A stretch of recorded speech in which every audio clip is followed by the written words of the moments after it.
I know what you're thinking. Running may not be for you, but is that really true?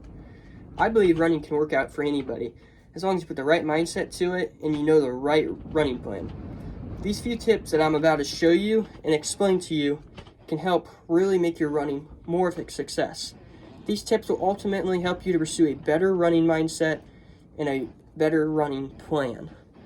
So the key to drafting a better running plan is knowing how your body works and drinking the right fluids and eating the right amount of carbs. And make sure you always stretch before and after running. It's very key to this success. And make sure you always have some kind of device that you can record your runs on, just so you know where you're at and help your body like establish this kind of pace that you got to be at this certain point in time. Even eating the right foods and drinking the right amount of waters can help with this, and help with stretching, help with all of that stuff. So running without issues can be solved by progressing slowly, drinking more water, eating more carbs, and stretching. So first, I'm going to start by explaining a running device. So what you want to do is make sure you have some kind of running device, whether it's your phone, like a Garmin's what I use is a Garmin running watch, even an Apple Watch. People use Fitbit, doesn't matter. So here's what I'm going to show you. So on my running watch here, I can actually look at past activities that I've done just to see like my pace, my mileage, my heart rate, all that stuff, which is key. So here I'm going to show you one of my warm-ups I did yesterday. So as you can see, it says 2 miles there. And then you can also see it says the time right here, the pace I ran it at. So this is one of my warm-ups, so obviously the pace is slowed down a little bit more. I can even look at my calories and heart rate right here. And that can be very important, because when you're trying to come up with a running plan, you want to know what your body's at, what it can handle. So knowing what your heart rate's at an easy pace can really help you establish what you can start off with, and ultimately like helping make goals to what you want to accomplish. So how are you going to accomplish this, you may ask? Well, if you can accomplish the right running form, that can be key for this kind of success. So what I'm going to do right here now is teach you a proper running form so you don't have to worry about not having the right running form for anything. So what I would recommend is always work on your running form on your easy days.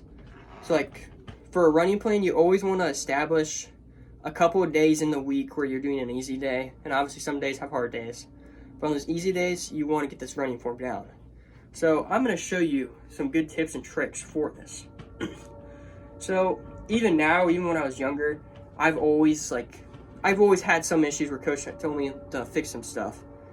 But here's some key things that I think will really help you out. So make sure when you're running, you always have your head up, not down. When you have it down, you're just putting more pressure in your steps, and it actually slows you down more. So always have your head up, have one arm up, make sure it's really pumping. So when you're running like this, you're really using your body. You're really using your body. Don't swing it around, because then you're just putting yourself out of place, and it makes it actually a lot tougher. So what's also very important is your hands. Your hands should not be clamped up like this. You don't want to put too much pressure on your nerves and all that, because that all translates to your running form while you're breathing. It's not good. And you also don't want to stretch your hands out like this. Also does not help you out.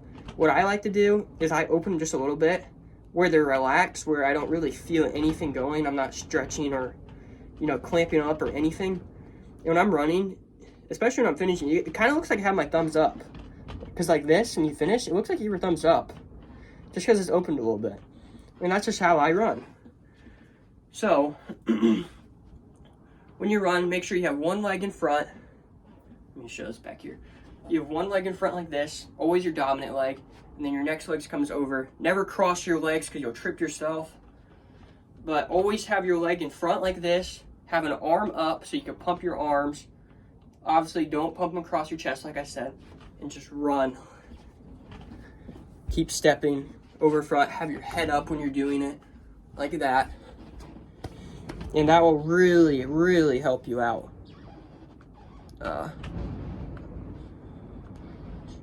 Obviously, stretching is great for recovery. So make sure you always stretch before and after a run, especially if you're like this muscle here doesn't feel right, then you want to definitely stretch that, because this can really help prevent injury. So I'm going to show you some stretches I like to do that helps me out. So here's some standing stretches I'll show you, then I'll show you some sitting down. So first you want to have your legs spread out like this, and then you're going to lean to one side, any side, you can pick a side. You're going to put both hands on your knee like this, and then you're just going to lean to the side like that, and really have the other leg stretched out. I don't know if I can show that.